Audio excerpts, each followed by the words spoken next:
Hello students, हम पढ़ रहे हैं आपका सब्जेक्ट क्या प्लम्बिंग सर्विसेज। और इसमें हम पढ़ रहे हैं आपका जो 120 प्लस क्वेश्चंस की जो मॉक सीरीज़ है उसकी श्रृंखला में एक नेक्स्ट वीडियो है ये। तो चैप्टर नंबर 3 से इसके क्वेश्चंस मॉक्स लिए हैं हमने।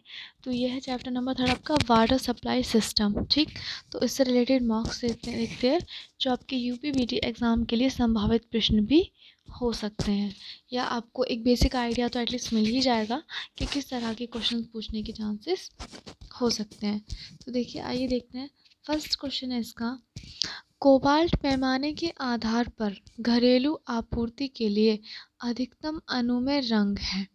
तो देखिए ये क्या कर रहे हैं कि कोबाल्ट पैमाने के आधार पर जो घरेलू आपूर्ति डोमेस्टिक यूज़ के लिए जो वाटर हो रहा है उसमें अधिकतम अनुमेय रंग, तो उसमें कितना रंग जो है वो अनुमेय है अकॉर्डिंग टू BIS। ठीक है, ब्यूरो ऑफ इंडियन स्टैंडर्ड्स के मानक पढ़ते हैं हम, आपको पता ही होगा। तो ये है आपका कितना 20 ppm। 20 ppm मतलब 20 पार्ट्स पर मिलियन। ठीक, तो ये है आपका क्या 20 ppm आपका अधिकतम अनुमेय रंग है किसके उस पर, ये BIS according to bureau of Indian standard. ठीक, तो राइट ऑप्शन है इसका क्या, डी, 20 ppm। फिर है तेजी से बढ़ते शहर की, सेकंड क्वेश्चन है ये, तेजी से बढ़ते शहर की जनसंख्या में वृद्धि का अनुमान किसके द्वारा लगाया जा सकता है। तो देखिए इसमें क्वेश्चन नंबर 2 है, तेजी से बढ़ते शहर की जनसंख्या में वृद्धि का अनुमान किसके द्वारा लगाया जा सकता है। तो ये मेथड्स हैं कुछ जो जनसंख्या में वृद्धि से रिलेटेड हैं। तो तेजी से बढ़ती शहर की जनसंख्या के लिए यूज़ होता है ज्यामितीय विधि।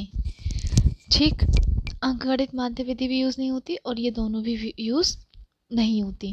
तो इसका राइट आंसर क्या हो गया आपका, बी, ज्यामितीय विधि। फिर है नेक्स्ट, निम्नलिखित में से सही कथन चुनिए। एयर लिफ्ट पंप आमतौर पर गहरे कुओं से पानी पंप करने के लिए उपयोग किया जाता है।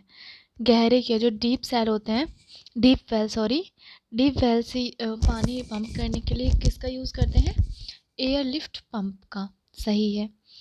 जेट पंप आमतौर पर छोटे कुएं से पानी पंप करने के लिए उपयोग किए जाते हैं। जो जेट पंप होते हैं वो शैलो वेल से पानी प्राप्त करने के लिए यूज़ किए जाते हैं। हाइड्रोलिक रैम पानी के हथौड़ा के सिद्धांत पर काम करते हैं। ठीक, तो इसमें से जो सही है वो कौन सा है, ये तीनों ही सही है। राइट आंसर इसका डी। फिर है, प्रति व्यक्ति पानी की मांग की गणना लीटर में की जाती है। प्रति व्यक्ति जो पानी की मांग होती है वो किस में की जाती है, प्रति व्यक्ति प्रतिदिन, या प्रति व्यक्ति प्रति माह, प्रति व्यक्ति प्रति वर्ष। नहीं, जो आपका प्रति व्यक्ति मांग की गणना होती है वो पर डे में होती है। क्या होती है, litre per person per day, LPD। इसको कैपिटा भी बोलते हैं। ठीक है, पर कैपिटा। तो कैपिटा का मतलब क्या होता है, लीटर, कितना लीटर पानी पर पर्सन, एक पर्सन द्वारा एक दिन में यूज़ किया गया। मतलब एक दिन में एक पर्सन द्वारा कितने लीटर पानी का यूज़ हुआ, इसको बोलते हैं LPD। तो ये होती है हमारी, क्या होती है, प्रति व्यक्ति प्रतिदिन की उसमें होती है। ये ना लीटर में की जाती है, क्या, litre per person per day, LPD। और is equal to C for capita, per capita demand जिसे कहते हैं। ये कितना होता है डोमेस्टिक यूज़ के लिए, इंडियन स्टैंडर्ड क्या कहते हैं, 135 LPD। ठीक, 135 कैपिटा भी कह सकते हैं इसको, पर कैपिटा मतलब 135 पर litre per person per day. ठीक, तो ये होता है कितना, प्रति व्यक्ति प्रतिदिन में। तो इसका राइट आंसर क्या हो गया, ए, सही है। फिर है, सार्वजनिक जल आपूर्ति के लिए कठोर जल को फेंक दिया जाता है। क्यों दिया जाता है, जब सार्वजनिक जल जो हम करते हैं, जल आपूर्ति करते हैं, तो उसमें कठोर जल को फेंक देते हैं। क्यों करते हैं, इसमें अधिक मैलापन होता है, नहीं, ये रीज़न नहीं होता, क्योंकि तो साफ़ किया जा सकता है। इसमें रोगजनक बैक्टीरिया होता है, नो। इसमें ख़राब स्वाद और गंध है, नहीं। कठोर जल को फेंक देते हैं, क्यों, क्योंकि यह अधिक साबुन की खपत करता है, इसलिए हम क्या करते हैं, इसको फेंक देते हैं। इसका राइट आंसर क्या है आपका, ए। फिर क्वेश्चन नंबर 6 है, निम्नलिखित में से गलत कथन चुनिए। अब इसमें से हमें गलत कथन चुनना। देखिए, लौह लवण भारी झुंड पैदा करते हैं और इसलिए अधिक निलंबित पदार्थ को हटा देते हैं। अधिक निलंबित पदार्थ को हटा देते हैं तो सही है। फिर आता है आपका, लौह लवण H2S को हटाते हैं, ये भी सही है। लौह लवण जो होते हैं वो हाइड्रोजन सल्फाइड को क्या करते हैं, हटा देते हैं। लौह लवण का उपयोग पीएच मानों को सीमित सीमा में किया जा सकता है, ये गलत है। लौह लवण का यूज़ पीएच मान को सीमित सीमा में नहीं करता। लौह लवण पानी की संक्षारकता प्रदान करते हैं, ये भी आपका क्या है, सही है। तो इसमें राइट ऑप्शन क्या है, सी, क्योंकि लौह लवण जो होता है वो पीएच मान को बैलेंस नहीं करता। तो इसका राइट आंसर क्या है आपका, option C is the right answer. फिर है, एस्बेस्टस पाइप है। एस्बेस्टस पाइप के बारे में ये थोड़ी सी बेसिक इन्फॉर्मेशन है, आपको पता करना है कि इसमें कौन कौन सी सही है और कौन कौन सी गलत। तो उसमें इसकी इन्फॉर्मेशन में है, वजन में हल्का और परिवहन में आसानी है। ऑब्वियसली ये वेट बहुत लाइट वेट होता है और इसको जो ट्रांसपोर्ट होता है वो भी इजीली होता है। जंग के लिए अत्यधिक प्रतिरोधी, हाँ सही राइट आंसर है ये। जंग के लिए रेजिस्टेंस इसमें होती है। 12 डिग्री तक विक्षेपण को समायोजित करने के लिए फ्लेक्सिबल होता है, मतलब 12 डिग्री तक ये क्या करता है, ये फ्लेक्सिबिलिटी दिखाता है वहाँ पे विक्षेपण करने के लिए। उपरोक्त सभी, तो ये सारे सही हैं। तो ये सारी क्या हो गई, एस्बेस्टस पाइप की विशेषताएं हैं। तो ये इसमें सारे सही हैं। तो इसका राइट ऑप्शन है क्या, option D is the right answer. फिर है नेक्स्ट, अपवाह पानी की मात्रा है जो बहती है। अपवाह किसे कहते हैं, रन ऑफ।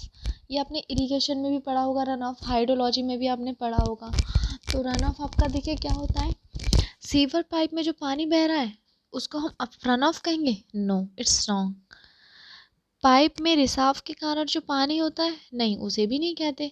तो वो तो क्या होता है आपका, लीकेज होता है पाइप में, उसके कारण जो पानी बहता है, नहीं वो भी आपका नहीं होता। नदियों में जो पानी बहता है, यस ऑफ कोर्स, जो नदियों में पानी बहता है उसको हम कहते हैं क्या, अपवाह। ठीक, अब नदियों में पानी कहते हैं अपवाह। बेसिन क्या होता है, सपोज दैट जैसे ये कोई नदी जा रही है ना, और ये एरिया है कोई, तो जिस एरिया तक का पानी उस नदी में आएगा बह के, चाहे वो सरफेस पर, चाहे वो सरफेस के अंदर, चाहे वो सब सरफेस द्वारा आना, तो पानी नदी में ही है ना। तो क्या है, जितना वो कैच करती है उसे कहते हैं उसका कैचमेंट एरिया। कैचमेंट एरिया भी पूछा जा सकता है जब सोर्सेस ऑफ वाटर की बात चल रही है। तो कैचमेंट एरिया क्या होता है, जितनी दूर तक का पानी नदी में आ सकता है वो आपका कैचमेंट एरिया होता है। ठीक, किसका, उस नदी का। तो जैसे गंगा का है कितना, 1,32,000 क्या है उसका कैचमेंट एरिया है, वर्ग किलोमीटर, ये गंगा का कैचमेंट एरिया है। तो इसमें क्या है, अपवाह पानी की मात्रा वह है जो नदियों में बहती है। तो option C is the correct answer. फिर है, दुनिया भर में पीने के पानी के लिए इस्तेमाल किए जाने वाला सबसे आदर्श कीटाणुनाशक है। अब आप तो पता है, जब ये जो आपको नगर पालिका का वाटर मिलता है तो इसमें क्या होता है, इजीली कौन सा जो है यूज़ होता है पीने के पानी के लिए कीटाणुनाशक के रूप में, क्लोरीन का यूज़ करते हैं। क्लोरीनेटेड वाटर, उसमें क्लोरीन मिलाते हैं। तो राइट आंसर इज़ द सी, वो होता है क्लोरीन। ये पूरी दुनिया में क्या होता है, यही यूज़ होता है सबसे ज़्यादा।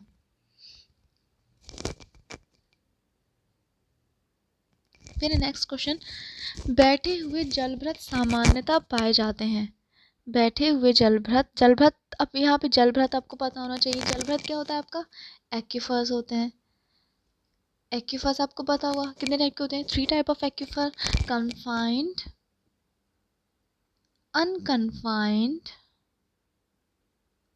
And pursed. ये चीज़ आपने किसमें, इरिगेशन में अच्छे से पढ़ी होगी, पर्स्ट। ठीक, तो ये 3 टाइप के एक्यूफर्स होते हैं आपके। तो अब आती है बात, ये आपके क्या थे, एक्यूफर्स थे। अब पूछे जाते हैं, इनमें भी परतें पाई जाती हैं ना, कौन सी, जलधारी, प्रवेश और अप्रवेश, प्रीवियस लेयर और इम्प्रीवियस लेयर। पानी किस में पाया जाता है, प्रीवियस लेयर में, है ना। जो प्रवेश परत होती है पानी उनमें पाया जाता है। ठीक, तो ये क्या होता है आपका, बैठे हुए जलभृत सामान्यतः पाए जाते हैं पानी की मेज के ऊपर। ठीक, मेज से यहाँ से लेवल की बात कर रहे हैं, टेबल, जो वाटर टेबल है उसके ऊपर पाए जाते हैं क्या, आपके बैठे हुए जलभृत। तो राइट आंसर क्या है, यहाँ पे पानी की मेज वाटर टेबल की बात कर रहे हैं। ठीक, वाटर टेबल। फिर है आपका वाटर टेबल के ऊपर नॉर्मली पाए जाते हैं, ठीक। तो ये है आपका option B is the correct answer. आज के लिए इतना ही। नेक्स्ट क्लास में हम इससे रिलेटेड और वीडियोस लेकर आएंगे जो आपके वाटर सप्लाई लेवल के कुछ और क्वेश्चंस को कवर करेंगे। Thank you class.